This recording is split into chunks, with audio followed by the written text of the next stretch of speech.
We moved into the house in early October, when the air had just started to feel sharp at night, and the neighborhood smelled like wet leaves and chimney smoke. It was a modest rental in a quiet suburban development outside Columbus, Ohio, 2 bedrooms, 1 bath, a half-finished basement, an attic we never planned on using. The rent was reasonable, the landlord seemed hands-off. And after years of apartment living, my girlfriend Emily and I were desperate for something that felt permanent. The first week passed without incident. We unpacked boxes, argued about furniture placement, and learned which floorboards creaked the loudest at night. The house made the usual noises: pipes, ticking, air shifting through the vents.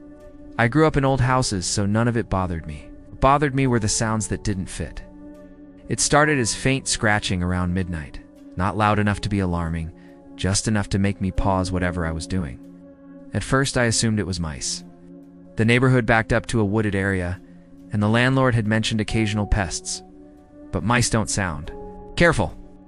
The scratching always came in short bursts, followed by long stretches of silence, like whatever was making the noise was listening.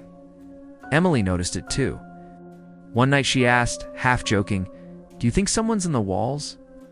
I laughed, because that was easier than admitting the thought had already crossed my mind. A few days later, food started going missing. Not entire meals, just small things. A granola bar gone from the box. A slice of bread missing from a sealed loaf. I assumed I'd eaten them absent-mindedly until Emily pointed out that she'd noticed the same thing. We double-checked expiration dates, counted items, even blamed each other. Then one morning I found the refrigerator door slightly open.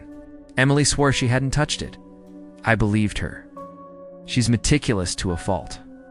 Still, I told myself it was nothing. Maybe I'd grabbed something late at night and forgotten. The sounds grew more frequent after that. Scratching turned into soft thumps. Occasionally I heard what sounded like movement directly above us, like someone crawling slowly.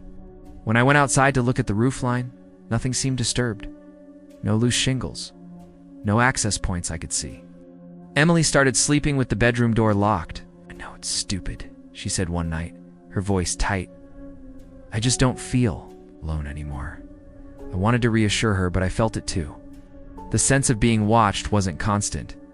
Came in waves, usually late at night when the house was quiet. Sometimes I'd feel it while brushing my teeth, like someone was standing just behind me, out of sight. The breaking point came when I found muddy footprints in the hallway. They were faint, like someone had tried to wipe them away, but unmistakably human. Bare feet. Too big to be Emily's. We called the landlord that afternoon. Sounded annoyed. Said the house had been empty for months before we moved in, and suggested maybe a raccoon had gotten into the attic. He promised to send someone to take a look. No one came. That night, the noises were louder than ever. Something shifted above the ceiling around 2 a.m., slow and deliberate. I grabbed a flashlight and a kitchen knife, telling myself I was being paranoid, and pulled down the attic access ladder in the hallway. The smell hit me first, stale, sour, like sweat soaked into old fabric. I climbed halfway up and shined the light around. The attic was unfinished, just insulation and wooden beams. Nothing seemed out of place until I noticed a section of insulation that looked compressed, like it had been slept on. Then I saw the empty food wrappers, granola bar packaging, bread tags, bottles of water we kept in the garage. My stomach dropped. I climbed fully into the attic, my heart pounding so hard I could hear it in my ears. In the far corner, behind a beam, was a makeshift nest-hold blankets, a pillowcase, and something that made my skin crawl when I realized what it was. Emily's missing hoodie. That's when I heard breathing. It wasn't loud, just a slow, steady inhale and exhale behind me. I turned around, flashlight shaking in my hand, and the beam landed on a man crouched low between the beams. He was thin, filthy, his hair matted, and eyes sunken. He didn't move. He just stared at me, eyes wide, like an animal caught in headlights. For a moment, neither of us spoke. Then he whispered my name. I don't remember climbing down the ladder. I don't remember screaming for Emily. I only remember slamming the bedroom door and calling 911 while Emily cried and asked me what was wrong. The police arrived within minutes. They searched the attic and found him still there, hiding behind the insulation.